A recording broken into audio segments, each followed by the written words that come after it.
Hi guys, Jai Bharat, Jai Hindustan. I am Mayank Rajesh and you are watching Info and Study Friends.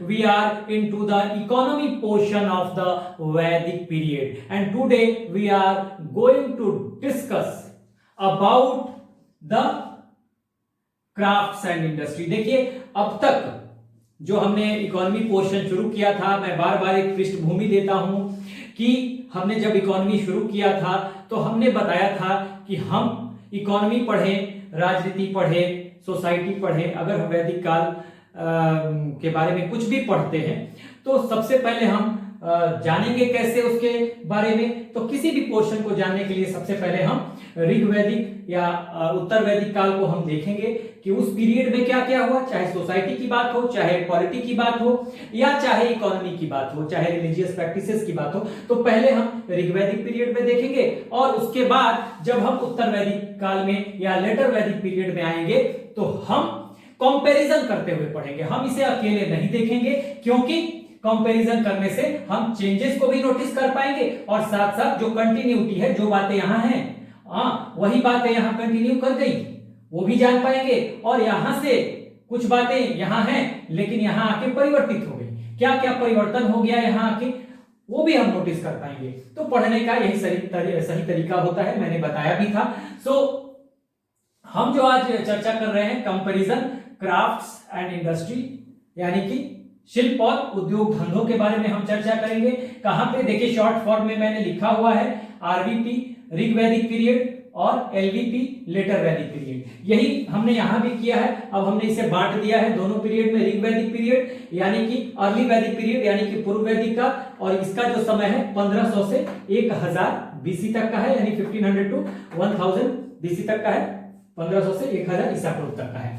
उसके बाद एलवीपी यानी कि letter वैदिक period जिसका time period जो है वो 1000 टू 600 बीसी है, यानी कि 1000 से 600 ईसा पूर्व है। ये उत्तर वैदिक काल का समय है। ठीक है, तो हमें यहां और यहां कंपैरिजन करना है। हम देख रहे हैं इकोनॉमी पार्ट को, और देखिए पूरे वैदिक इकोनॉमी की अगर हम बात करें तो 1500 टू 600 बीसी के इकोनॉमी को हम देख रहे हैं। ठीक है, देखिए ये जो ऋग्वैदिक काल है 1500 से 1000, 1500 टू 1000 बीसी, और फिर लेटर वैदिक पीरियड जो है 1000 टू 600 बीसी, यानी कि 1500 टू 600 बीसी तक का वैदिक पीरियड है। और जो मैंने यहां पर 1500 टू 600 बीसी लिखा हुआ है। जब हम इकोनॉमी की बात कर रहे थे तो हमने कुछ वेरियस एस्पेक्ट्स दिए थे, यानी वेरियस पॉइंट्स दिए थे कि हमें इन चीजों पे चर्चा करनी है, और हमने बताया था कि हमें चर्चा करनी है। शुरुआती दौर में ही मैंने बताया था, दूसरे वीडियोस में अगर आप देखेंगे पिछले वीडियोस को तो आपको पता चल जाएगा कि हमें एग्रीकल्चर यानी कृषि पे चर्चा करनी है, हमें डोमेस्टिकेशन ऑफ एनिमल्स पे चर्चा करनी है, जो वैदिक इकोनॉमी है उसमें क्राफ्ट्स एंड इंडस्ट्री, एग्रीकल्चर यानी कृषि, डोमेस्टिकेशन ऑफ एनिमल्स यानी पशुपालन या पशुचारण पे चर्चा करनी है, क्राफ्ट्स एंड इंडस्ट्रीज पे चर्चा करनी है यानी कि शिल्प और उद्योग धंधों पे चर्चा करनी है, ट्रेड एंड कॉमर्स पे चर्चा करनी है यानी व्यापार और वाणिज्य पे चर्चा करनी है, मीडियम ऑफ एक्सचेंज पे चर्चा करनी है यानी कि हमें विनिमय प्रणाली पे चर्चा करनी है, और ट्रांसपोर्टेशन यानी परिवहन पे चर्चा करनी है। मीडियम ऑफ एक्सचेंज यानी कि विनिमय प्रणाली का मतलब आप लोग समझ रहे होंगे कि अगर हम किसी भी वस्तु का सेल परचेज करते हैं तो हम मुद्रा का इस्तेमाल करते हैं, या बार्टर सिस्टम है यानी कि कोई वस्तु के बदले हम वस्तु को खरीदते हैं। कोई वस्तु को खरीदते हैं उसके बदले हम कोई वस्तु दे देते हैं। ठीक है, टमाटर खरीदना है तो हमने 1 केजी चावल दे दिया। ये होता है वस्तु विनिमय प्रणाली। तो विनिमय का प्रणाली क्या था, मुद्रा से था या वस्तु से था या पशुओं से था, ये सब बातें यहाँ पे हम जानेंगे। देखिए हमने जो इकोनॉमी की शुरुआत की थी, मैंने बताया था कि जैसे पॉलिटी, जैसे सोसाइटी और जैसे रिलीजियस प्रैक्टिसेस या इकोनॉमी, कोई भी चीज पढ़ेंगे, अभी भी मैंने बताया। तो पहले हम जो भी बातें ऋग्वैदिक पीरियड में हुई हैं या पूर्व वैदिक काल में हुई हैं, पहले इसको जान जाएंगे, फिर हम लेटर वैदिक पीरियड में आएंगे और यहां पर हम इससे कंपैरिजन करते हुए पढ़ेंगे। लेकिन जब तक हम इसको नहीं जानेंगे तब तक हम कंपैरिजन कर नहीं सकते। ठीक है, कंपैरिजन करने का फायदा ये होता है कि हम चेंजेस को नोटिस करते हैं, और यही इतिहास पढ़ने का तरीका है। ठीक है, देखिए जो हमने ये पॉइंट बताया, हमने अब तक पिछले 2 वीडियोस में एग्रीकल्चर यानी कृषि पे चर्चा कर ली है, और डोमेस्टिकेशन ऑफ एनिमल्स यानी कि पशुपालन या पशुचारण पे हमने चर्चा कर ली है। आज का जो हमारा वीडियो है वो क्राफ्ट्स एंड इंडस्ट्री पे होगा। देखिए मैंने लिखा है शिल्प और उद्योग धंधों पे होगा। आज का वीडियो हमारा इसी पे होगा। नेक्स्ट वीडियो में जब हम आएंगे तो तीनों ये पॉइंट हम एक साथ देख पाएंगे। नेक्स्ट वीडियो में हम इसे इकोनॉमी को खत्म कर लेंगे, ये तीनों पॉइंट हम एक साथ देख पाएंगे। तो आज का जो हमारा होगा क्राफ्ट्स एंड इंडस्ट्री है, ठीक है। ये क्राफ्ट्स एंड इंडस्ट्री आज का हमारा वीडियो होगा। शिल्प और उद्योग धंधों को हम देखेंगे, तो फिर हम कंपैरिजन करते हुए पढ़ने वाले हैं, ठीक है। लेकिन देखिए किसी भी चीज को पढ़ने के पहले देखिए मैं फैक्ट्स लिखवा के बहुत जल्दी में निकल सकता हूं, लेकिन मैं ये चाहता हूं कि अभी तो मेहनत ज्यादा हो, बाद में आपका मेहनत कम हो जाए। उसका फायदा नहीं है कि आप बार बार लगातार मेहनत करते चले और आपका कॉन्सेप्ट ही ना हो, ठीक है ना। इसलिए पहले कॉन्सेप्ट बनाइए। देखिए कॉन्सेप्ट बनाने में वक्त तो लगता है, मुझे समझाने में वक्त तो लगता है, लेकिन अगर एक बार आप उन चीजों को समझ जाएंगे, ठीक है, तो क्या होगा कि नेक्स्ट टाइम से आपको जो होगा समय कम लगेगा चीजों को समझने में। ये भी चीजें याद भी रहेगी और आगे यही तो बेस है आपका।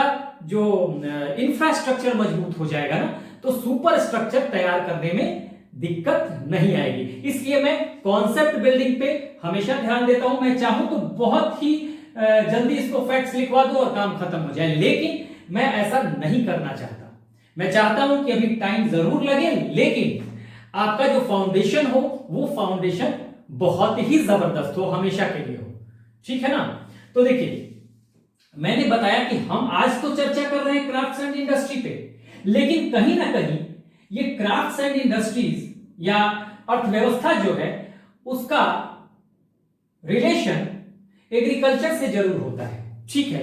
कैसे होगा, क्राफ्ट्स एंड इंडस्ट्री से कैसे रिलेटेड है, ये क्राफ्ट्स एंड इंडस्ट्री से कैसे रिलेटेड है, ये मैं पहले आपको समझा दूं, फिर हम अपने टॉपिक पे आएंगे, ताकि एक जब बैकग्राउंड आपका बन जाएगा, उसके बाद हम इसको बेटर ढंग से डिस्कस कर पाएंगे और आपका कॉन्सेप्ट भी बढ़िया होता चला जाएगा। देखिए हमने जब इकोनॉमी की बात की थी और हमने एग्रीकल्चर से शुरुआत की थी, और यहां एग्रीकल्चर में हमने बताया था कि यहां तो एग्रीकल्चर प्राइमरी ऑक्यूपेशन है ही नहीं, ठीक है। यहां एग्रीकल्चर प्राइमरी ऑक्यूपेशन है, यहां पशुपालन है, डोमेस्टिकेशन ऑफ एनिमल्स है, ठीक है। पिछले 2 वीडियोस में मैं बता चुका हूं। यहां आके एग्रीकल्चर जो है वो हो जाता है क्या, प्राइमरी ऑक्यूपेशन, ठीक है। प्राइमरी ऑक्यूपेशन भी हो जाता है। और यहां हमने जब चर्चा की थी तो मैंने बताया भी था कि लेटर वैदिक टेक्स्ट में ये कहा भी गया है कि बाद के जो उत्तर वैदिक काल के जो साहित्य हैं उसमें ये चर्चा भी है कि अन्य ही ब्रह्मा है। इवन आपको राजा जनक के हल चलाने की बात कही गई है, ठीक है।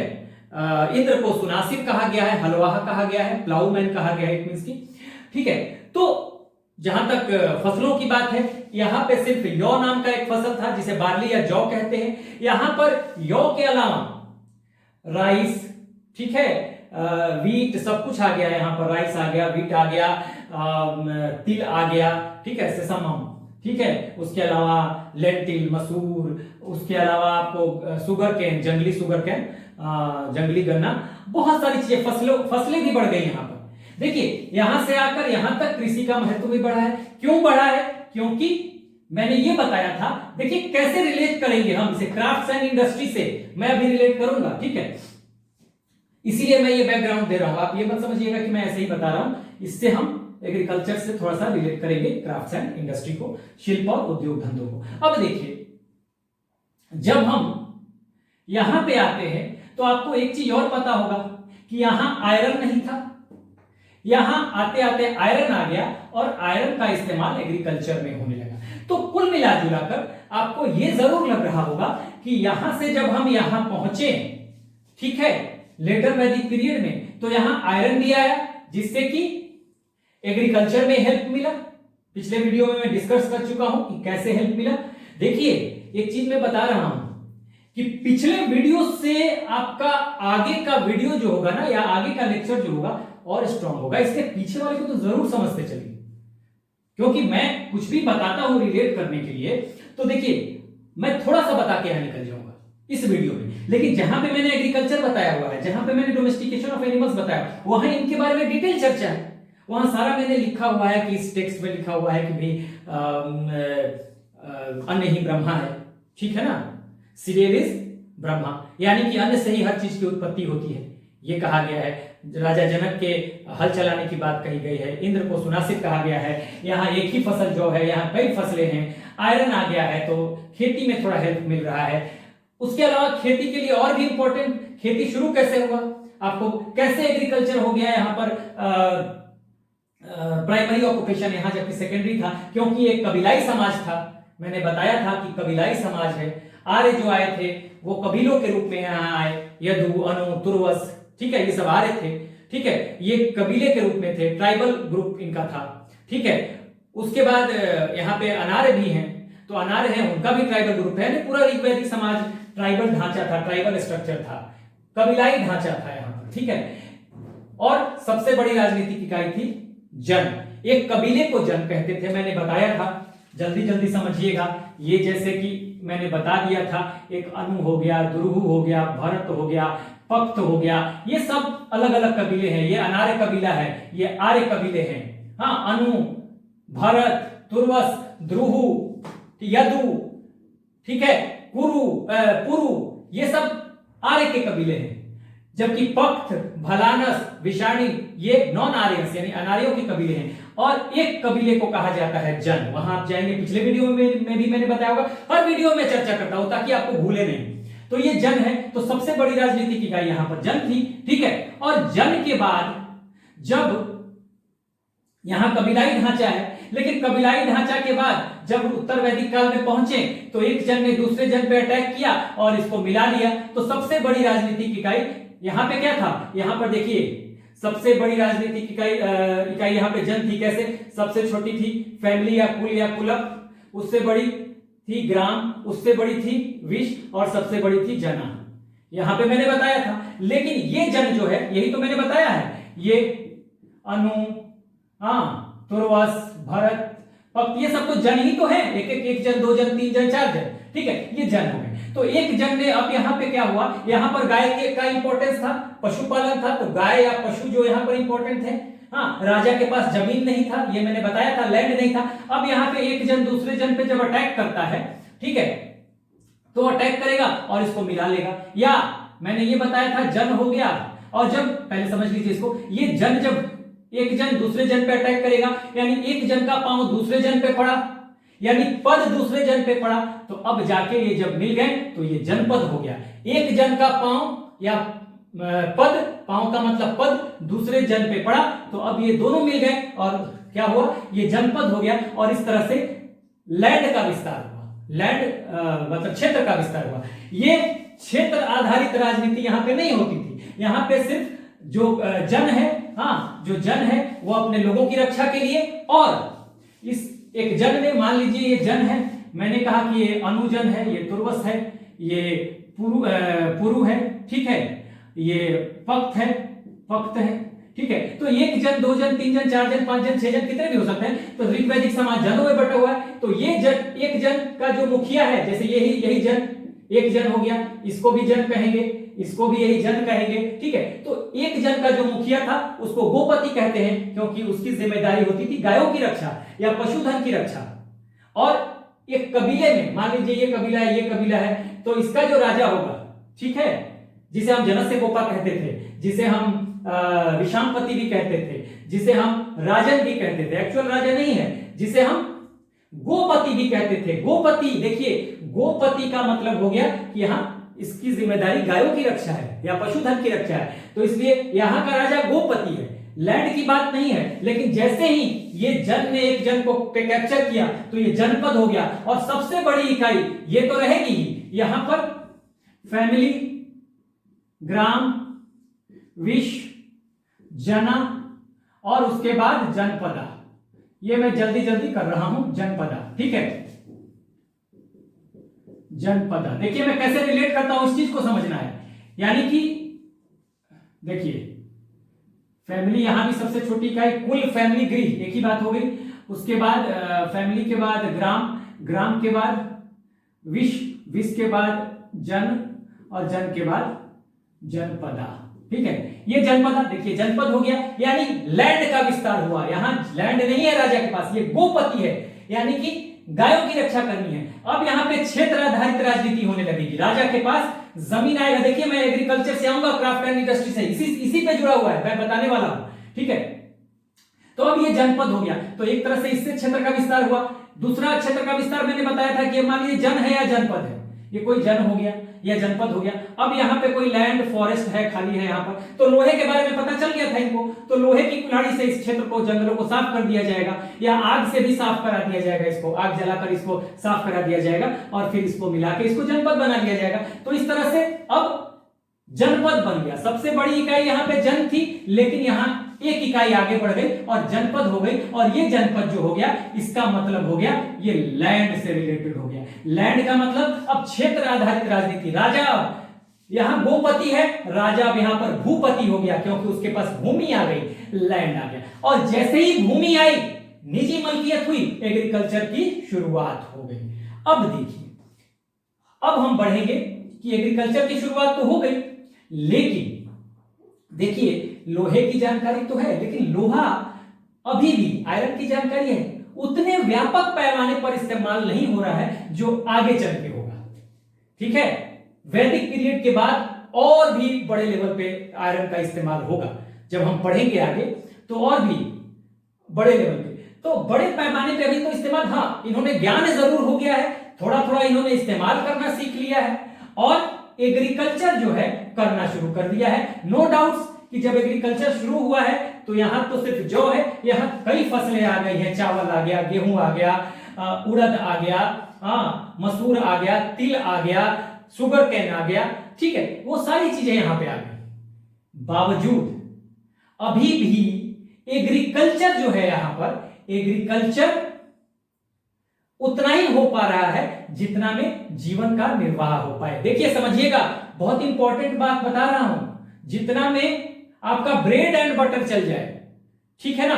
और एक बात हमेशा समझिएगा, जब तक, मैं क्यों कह रहा हूं, हम आ रहे हैं क्राफ्ट्स एंड इंडस्ट्री पे, शिल्प और उद्योग धंधों पे, जब भी हम उद्योग धंधे तभी डेवलप हो सकते हैं जब आपके पास सरप्लस उत्पादन हो। इसीलिए मैं तब से कह रहा था कि हमें इस चीज को समझना जरूरी है ट्रेड और इंडस्ट्रीज के लिए, कि ट्रेड एंड इंडस्ट्री, या sorry crafts and industry, crafts and industry का मतलब शिल्प और उद्योग धंधे कैसे ज्यादा से ज्यादा विकसित हो सकते हैं। अगर मान लीजिए कि हमारे पास एग्रीकल्चर है, और मैं, कोई देश है, मान लीजिए ये देश है, कोई भारत ही है मान लीजिए, यहां पर प्याज का प्रोडक्शन बहुत ज्यादा हो गया, हमारे खाने से ज्यादा हो गया, तो इसी प्याज को हम बाहर एक्सपोर्ट कर सकते हैं, ठीक है ना, निर्यात कर सकते हैं, बाहर भेज सकते हैं, और उससे कुछ पैसा अपने देश में ला सकते हैं।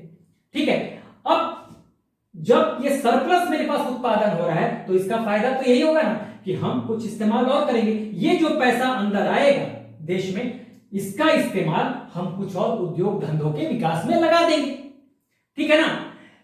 तो एक बात जरूर जानिए कि क्राफ्ट्स और इंडस्ट्री को तभी डेवलप किया जा सकता है ज्यादा से ज्यादा, यानी अर्थव्यवस्था को और मजबूत तभी किया जा सकता है जब सरप्लस उत्पादन हो, यानी कि कृषि अधिशेष, कृषि में उत्पादन अधिशेष की बात, पर्टिकुलरली उत्पादन अधिशेष, हाँ, प्रोडक्शन जो हो वो सरप्लस हो, पैदावार जो हो हमारे खाने से ज्यादा हो।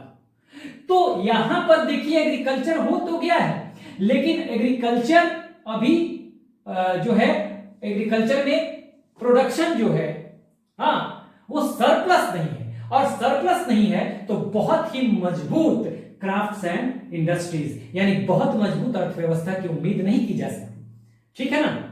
आप आर्थिक रूप से, आप खुद को देख लीजिए, आर्थिक रूप से कैसे मजबूत होंगे। अगर आपके पास 10,000 रुपए का इनकम है महीने का, ठीक है, तो आपका हाउस रेंट है, खाना है, बच्चों का फी है, तो उसी में आपका चला जाएगा, पैसा बच ही नहीं रहा है बिल्कुल। तो आप कार कैसे खरीदोगे? हाँ, या आप मान लीजिए कोई दूसरा काम करना चाहते हो, वहां तो इन्वेस्टमेंट चाहिए।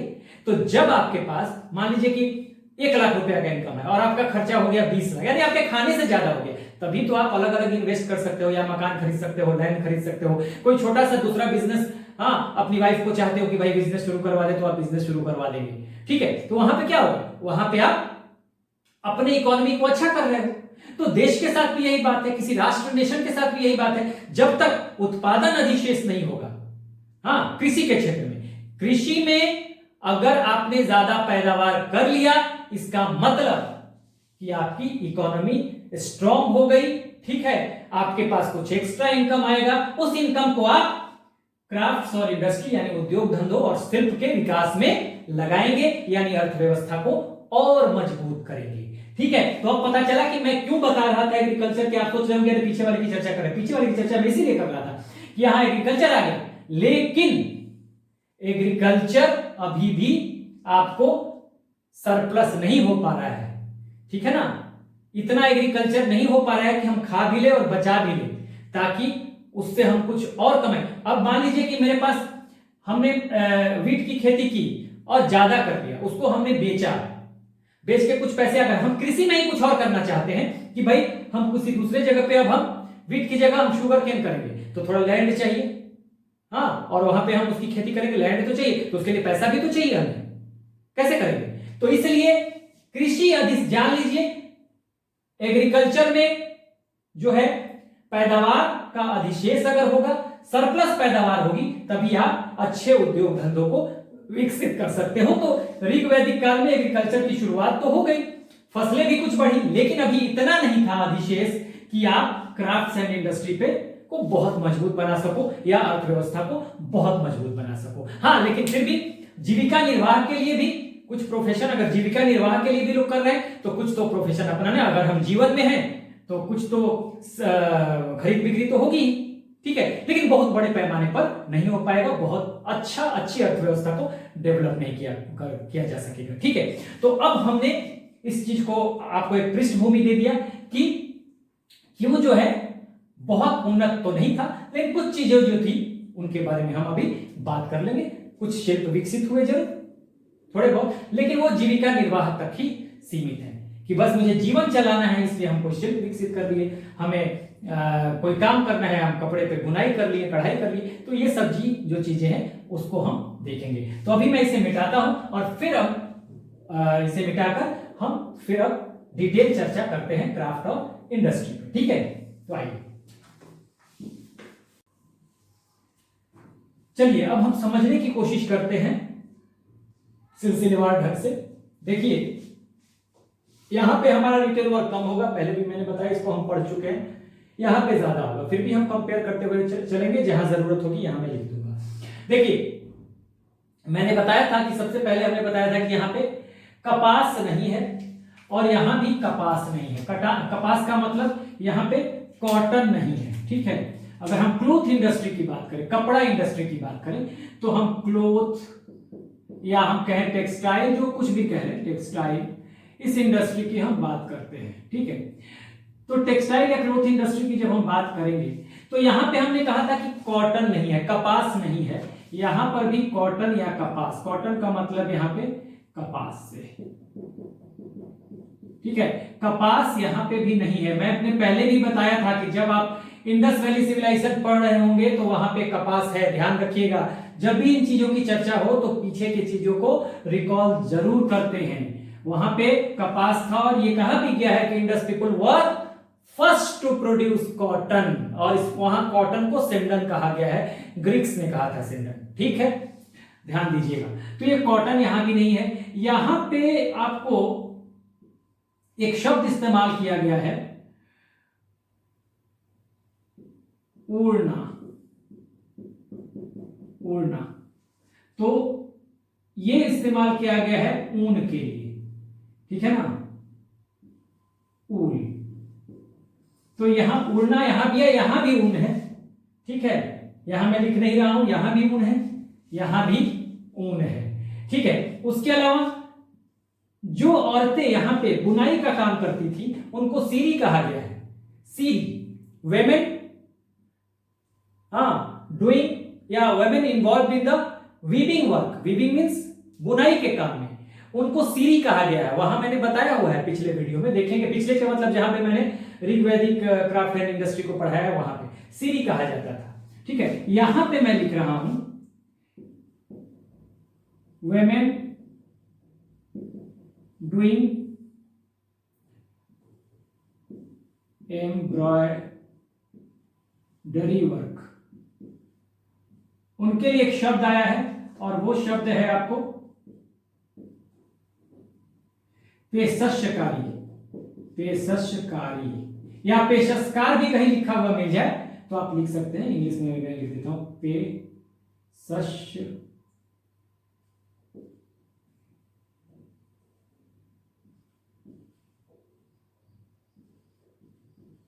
पेशकार, ठीक है। और यहां पर जो महिलाएं बुनाई का काम करती थी, बुनाई का काम करने वाली महिलाएं कही गई सीरी, हाँ सीरी, ये वाला सीरी, ठीक है ना, सीरी, इस तरह से मैंने लिखवाया हुआ वहां पे, ठीक है, जो बुनाई का काम करती थी। यहाँ एम्ब्रॉयडरी वर्क, एम्ब्रॉयडरी का मतलब होता है कढ़ाई, कपड़ों पे कढ़ाई होती है ना। एक बात ध्यान रखिएगा कि मैंने यहाँ बताया था, यहाँ अगर टेक्सटाइल इंडस्ट्री की या कपड़े की इंडस्ट्री की बात की तो यहाँ चादर भी बनाया जाता था, बेडशीट, शॉल, ये सब बनाया जाता था। यहाँ पर क्राफ्ट एंड इंडस्ट्री की अगर हम बात करें तो यहाँ सब कुछ बनाया जाता था। तो वो चीजें बिल्कुल खत्म तो होती नहीं ना, वो तो आगे चलती हैं, नई बातें जुड़ जाती हैं। तो यहाँ कई चीजें बिल्कुल खत्म हो भी जाती हैं, लेकिन यहाँ पर कोई चीज जैसा कपड़ा है वो तो चलेगा ही चलेगा, कम हो जाएगा हो सकता है, लेकिन वो यहाँ भी है। ये मत समझिएगा कि यहाँ नहीं है। जो चेंजेज हुआ है वो थोड़ा बहुत चेंजेज हम देख लेंगे, ठीक है, वो सारी चीजें यहाँ कंटिन्यू रहेगी, ठीक है। जब बेडशीट है, शॉल है, वो तो यहाँ भी बनेगा, ठीक है। अब यहाँ कढ़ाई के वर्क में जो महिलाएं इन्वॉल्व है उनको कहा जाने लगा पेशकारी। यहाँ बुनाई के काम में जो महिलाएं थी उनको कहा जाता था सीरी, ठीक है। हम आगे बात करेंगे मेटल इंडस्ट्री की, ठीक है। मेटल इंडस्ट्री की अगर बात करें, देखिए इसको आप नोट कर लीजिए, ठीक है। मैं बता दूं एक बार जल्दी जल्दी, हाँ, कॉटन नहीं था, कॉटन यहां भी नहीं था। उड़ना की चर्चा हुई है, ठीक है, उड़ना की चर्चा हुई है, ऊन की चर्चा हुई है, ऊल की, इंग्लिश में ऊल कहेंगे, यहां पे भी ऊन है, ठीक है ना। तो ये आपको ध्यान देना है। उसके अलावा women doing embroidery work, embroidery को कहते हैं कढ़ाई, ठीक है। आज भी देखते होंगे वो रेशमी कपड़ों पे भी होता है, और लड़कियों के सलवार सूट पे, कुर्ते पे आप देखते होंगे यहाँ पे गले पे एम्ब्रॉयडरी वर्क होता है, बाहों पे होता है, आर्म्स पे, तो ठीक है। तो उन सब चीजों को आप देखेंगे कि वो एम्ब्रॉयडरी वर्क है, तो आप उसको समझ लीजिएगा, ठीक है। तो ये आपको ध्यान रखना है कि पेशकारी एक वर्ड है जो कि महिलाओं के लिए, उन महिलाओं के लिए यूज होता था जो कढ़ाई का काम करती थी। देखिए मेटल की अगर हम बात करेंगे यहाँ पर, तो मेटल इंडस्ट्री की अगर हम बात करेंगे, मेटल उद्योग की बात करेंगे। अब मैं यहाँ कुछ चीजें लिखूंगा, देखिए यहाँ पे था क्या जरूरी था, गोल्ड था यहाँ पर, ठीक है, यहाँ पे गोल्ड था, यहाँ पे कॉपर था, तांबा था, यहाँ पे ब्रॉन्ज था, ठीक है, यहाँ पे ब्रॉन्ज था, यहाँ पे आयरन नहीं था, यहाँ पे सिल्वर नहीं था, ये तीनों तो यहाँ पे थे, ठीक है, ये तीनों यहाँ पे थे। अब यहाँ पर देखिएगा, यहाँ पे भी है गोल्ड है, ठीक है, कॉपर है, ठीक है, ब्रॉन्ज भी है यहाँ पर, वो तो कंटिन्यू है यहाँ पे, ठीक है। आयरन यहाँ पे देखिए, आयरन भी यहां पर आ गया, परिवर्तन देखिएगा, मैंने बताया है आयरन आया और एग्रीकल्चर में हेल्प मिला, ठीक है ना। उसके बाद सिल्वर की जहां तक बात है, सिल्वर का एक रेफरेंस है, ठीक है, सिल्वर का रेफरेंस है लेटर वैदिक टेक्स्ट में, ठीक है, अथर्ववेद में, अथर्ववेद में सिल्वर का रेफरेंस है, ठीक है। तो यहां पे मैं लिख देता हूं कि यहां पे रेफरेंस है सिल्वर का, एक रेफरेंस है सिल्वर का, कहां पे, अथर्ववेद, अथर्वा। तो यहां पे सिल्वर का रेफरेंस है अथर्ववेद में, यानी कि सिल्वर की भी अब बहुत व्यापक पैमाने पर था या नहीं है, था या नहीं, लेकिन जानकारी तो यहां पर हो ही गई। तो यहां पे गोल्ड भी है, कॉपर भी है, ब्रॉन्ज भी है, आयरन भी है, सिल्वर भी है, यहां पे सिर्फ गोल्ड, कॉपर और ब्रॉन्ज यही तीनों है, ठीक है ना, यही तीनों, इन दोनों के बारे में जानकारी तक नहीं है।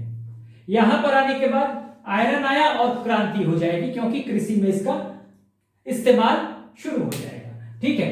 अब देखिए कुछ चीजें हैं यहां पर, देखिए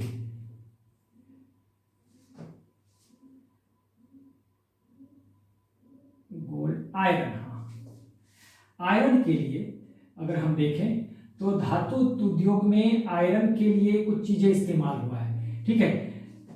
आपको ब्रॉन्ज आयरन, हाँ अब देखिए आपको एक चीज मैं बताऊं, देखिए यहां पर अयस, अयस या मैं लिखूं ऐसे अयस, यहां पर जो ऋग्वैदिक पीरियड में या पूर्व वैदिक काल में जो अयस कहा गया, एक शब्द आया है अयस, वो इस्तेमाल हुआ है कॉपर यानी तांबा और कांसे के लिए, कॉपर या ब्रॉन्ज के लिए, ठीक है। अब यहां कुछ चीजें बदलेंगी, देखिए यही नोटिस करना है आपको। अब यहां पर देखिए मैं बता रहा हूं, अयस शब्द तो आएगा लेकिन अयस कैसे इस्तेमाल होगा देखिएगा। पहली बात, एक तो आपको अयस आयरन, देखिएगा यहां आयरन के लिए अयस शब्द आएगा और आयरन को कहा जाएगा एक तो कृष्णयस,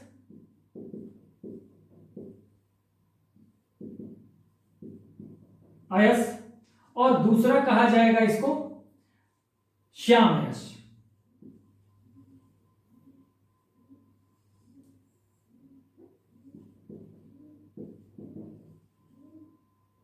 श्याम अयस, ठीक है ना। कृष्ण अयस, श्याम अयस, हिंदी में लिखने की जरूरत नहीं है। देखिए बदल गया ना, यहां कॉपर और ब्रॉन्ज के लिए अयश वर्ड का इस्तेमाल हो रहा है, यहां अब अयश हो गया आयरन के लिए।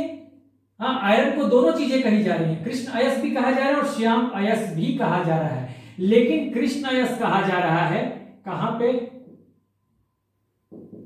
जैमिनी ब्राह्मण में, ठीक है, जैमिनी ब्राह्मण में,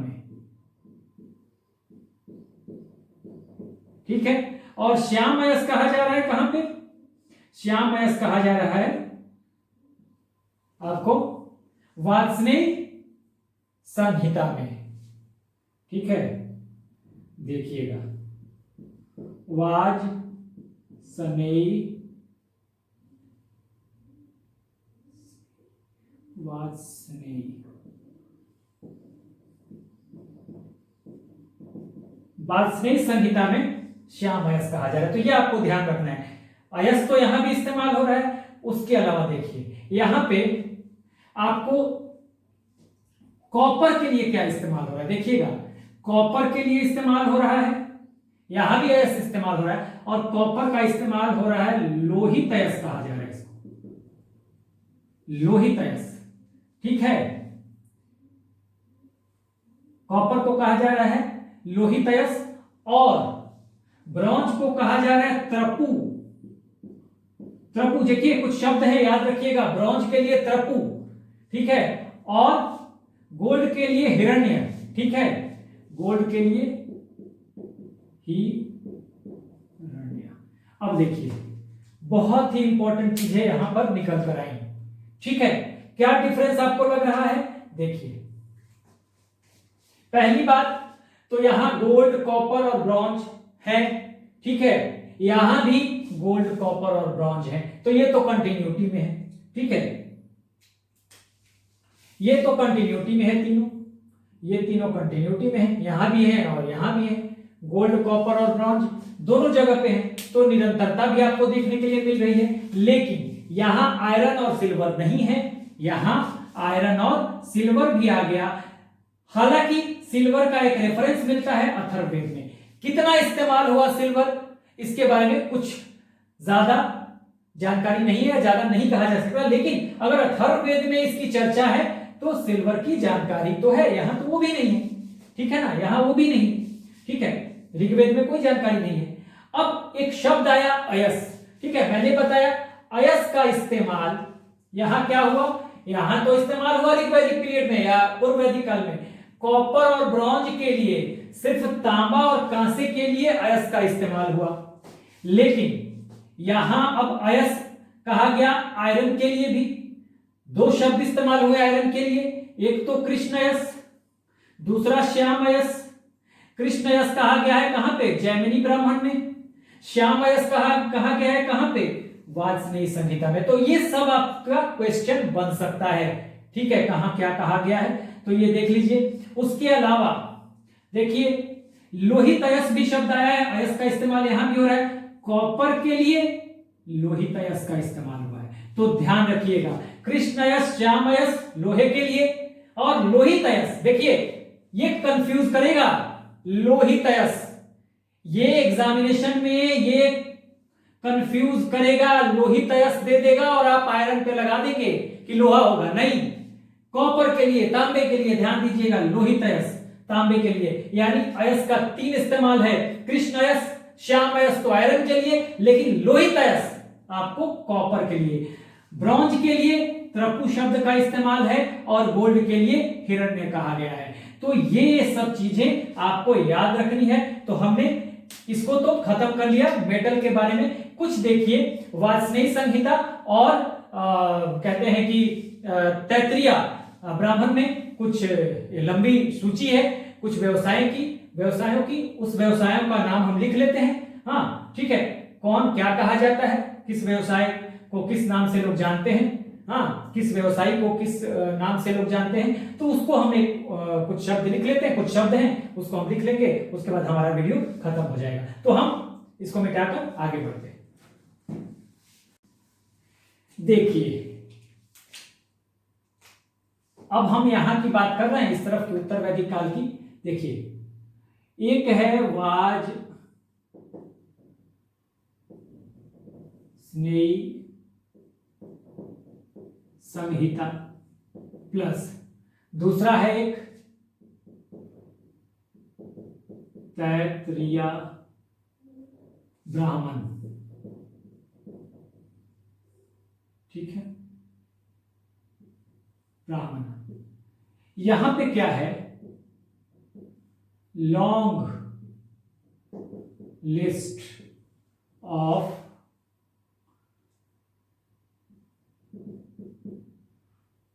डिफरेंट ऑक्यूपेशन, यानी अलग अलग व्यवसायों की एक लंबी सूची है यहां पर इन दोनों में, ठीक है ना। अब यहां पे हम चर्चा कर लेंगे कुछ शब्दों की। क्या है भाई, मैंने पहले भी एक चीज बताई आपको कि देखिए कि कृषि अधिशेष जो चर्चा कर तो नहीं है, लेकिन बावजूद जीवन के निर्वाह के लिए ही कुछ काम तो करने पड़ेंगे, तो कुछ चीजें तो जरूर डेवलप हुई। तो वो चीजें क्या क्या थी, देखिए उनके लिए कुछ शब्द हैं, जैसे कि वॉशरमैन धोबी काम करता था, वो था ही, चर्मकार था ही, भीषक यहां पे था चिकित्सक। हाँ हम मैंने बताया था कि ऋग्वेद वैदिक पीरियड में अश्विन गॉड को भी कहा गया है भीषक, डॉक्टर के लिए या वैद्य के लिए भीषक कहा जाता था, भीषक यहां भी है।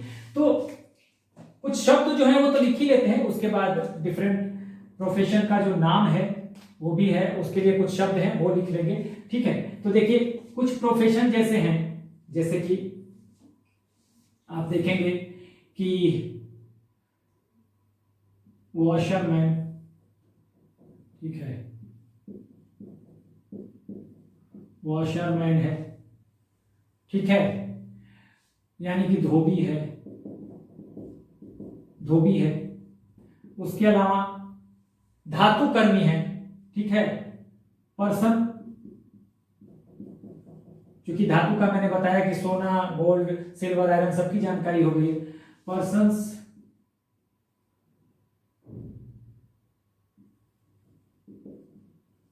डूइंग मेटल वर्क, ये सब, जैसे मान लीजिए ब्लैक स्मिथ हो गया, लोहे का जो काम करता हो वो सब होंगे वो लोग, ठीक है। उसके बाद आपको फिशरमैन, मछुआरे का भी व्यवसाय है, ठीक है। अब एक चीज जानिए,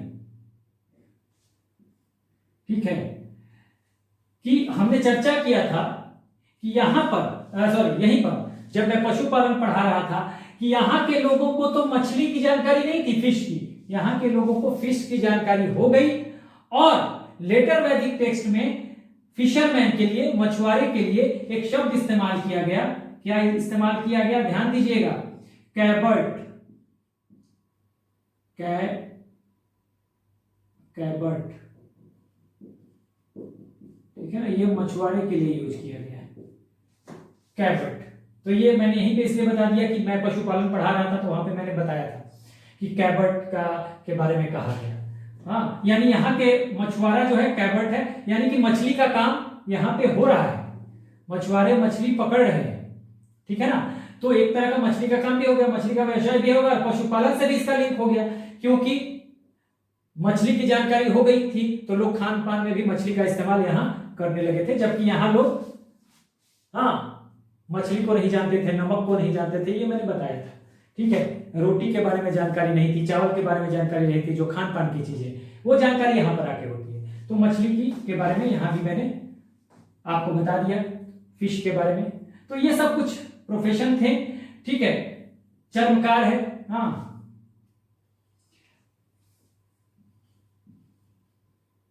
पर्सन्स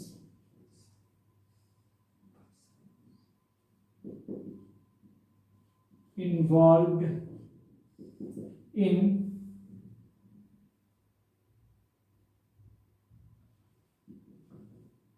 हाइड वर्क।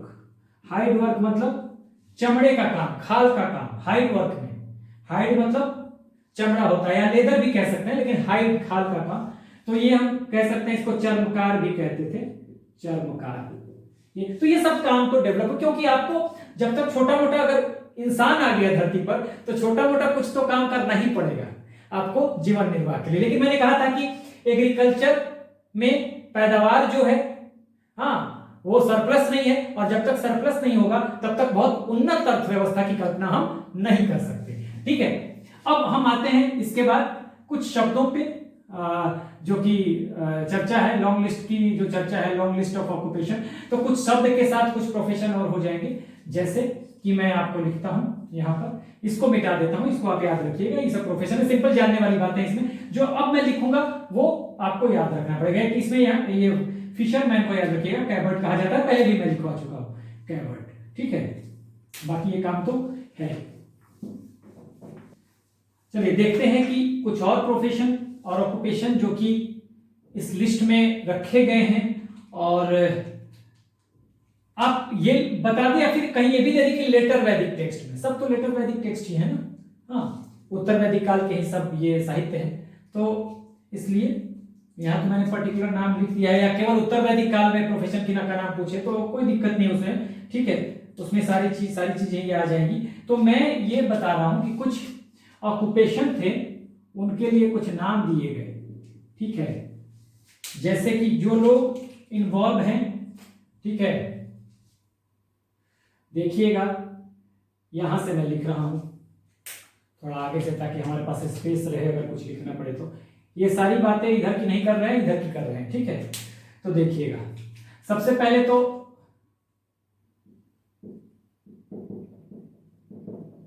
स्पिनिंग और वीविंग में जो इन्वॉल्व है, जो काम कर रहे हैं स्पिनिंग एंड वीविंग का, ये ऑक्यूपेशन है, ठीक है।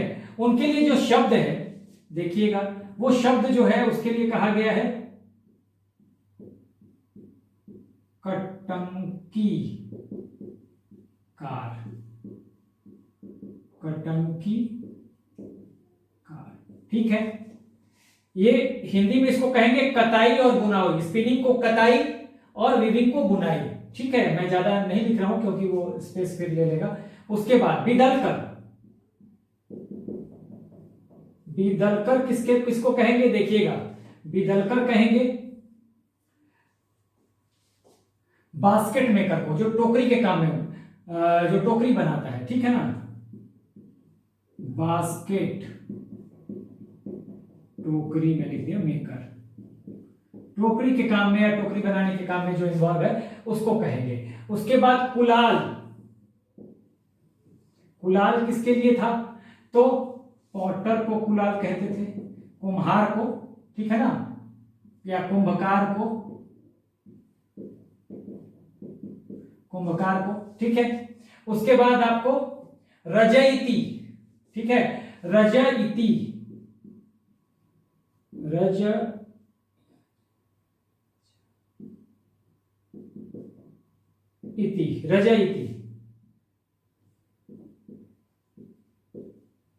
रजयिती, देखिए स्पेलिंग में थोड़ा बहुत हिंदी में भी और अंग्रेजी में भी अंतर पड़ सकता है किताबों में। Excuse me, excuse me. तो अब देखिए रजयिती, रजयिती जो रंगाई का काम कर रहा है,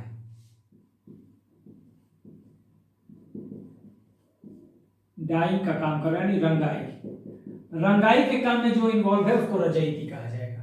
ठीक है, उसके बाद रज सूर्य, रज सूर्य, ठीक है, रज सूर्य। देखिए रज सूर्य को रज भी देगा, आधा ज और ज भी दे सकता है, तो ये कोई बड़ी बात नहीं है। ठीक है, रोप मेकर, रस्सी बनाने वाला, रोप,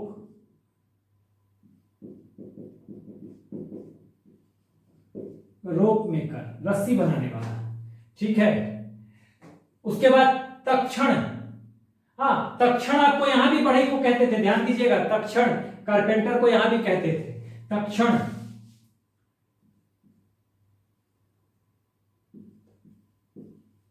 ये कंटिन्यूटी में है, तक्षण ध्यान रखिएगा, कारपेंटर है, बढ़ई है। ठीक है, और उसके बाद भीषक भी कहा गया, भीषक,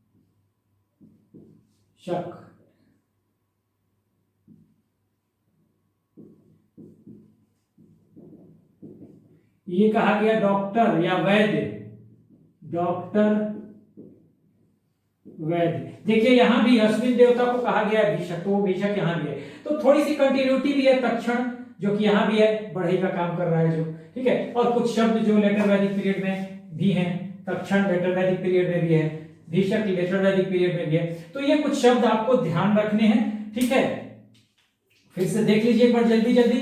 कटंकीकार किसको कहा जाता था? जो लोग कताई और बुनाई के काम में इन्वॉल्व है, यानी स्पिनिंग और वीविंग के काम में इन्वॉल्व है। बिदलकर, ठीक है, जो टोकरी बनाने का काम कर रहा है, बिदलकर जो टोकरी बनाने का काम कर रहा है, ठीक है, उसको बिदलकर कहते थे, बिदलकर। बास्केट मेकर है। कुलाल पॉटर है, यानी कि कुंभकार है या कुम्हार है। रजयिती जो कि रंगाई का काम करता है, जानते हैं ना, कपड़ों की रंगाई का काम होता है, ठीक है। रज सूर्या ये रस्सी बनाने का काम करेगा। तक्षण ये यहां भी आपने पढ़ा था, हाँ, तक्षण जो है वो कारपेंटर है, बढ़ई का काम करता है। और भीषक जो है डॉक्टर है, हाँ, या वैद्य है, हिंदी में कहेंगे चिकित्सक है। बेसिकली आप इसको वैद्य कहें या हिंदी में आप इसको चिकित्सक भी कहें, कोई दिक्कत नहीं है, चिकित्सक, चिकित्सक, ठीक है, चिकित्सक। तो इस तरह से हम देखते हैं कि भीषक यहां भी थे, अश्विन देवता को भीषक कहा गया है, डॉक्टर कहा गया है, चिकित्सक कहा गया है। तो ये सारी चीजें हमने जो है क्राफ्ट्स एंड इंडस्ट्री की देख ली, और इससे आपको ये तो जरूर पता चल गया कि कुछ जीविका निर्वाह के लिए कुछ शिल्प और इंडस्ट्री तो जरूर डेवलप हुए हैं। लेकिन मैं बार बार मैंने कहा है कि चूंकि एग्रीकल्चर शुरू तो हो गया है, प्रायोरिटी तो है, प्राइमरी ऑक्यूपेशन तो हो गया है, लेकिन अभी यहां पर एग्रीकल्चर जो है वो जीविका निर्वाह के लिए है, ना कि सरप्लस है। ठीक है, एग्रीकल्चर में जो है पैदावार जो है, हाँ, वो अधिशेष नहीं है उसका, और अधिशेष नहीं है तो बहुत उन्नत अर्थव्यवस्था की हम उम्मीद नहीं कर सकते, बहुत उन्नत क्राफ्ट्स एंड इंडस्ट्रीज यानी कि शिल्प और उद्योग धंधों की हम उम्मीद नहीं कर सकते। तो मेरे ख्याल से आपने इसको बहुत अच्छे से समझा होगा। हमेशा इंटर रिलेट करके पढ़िएगा इसको, हाँ, एग्रीकल्चर से, ठीक है। So this is the end of the video. Do like, share and subscribe. Take care, all the best.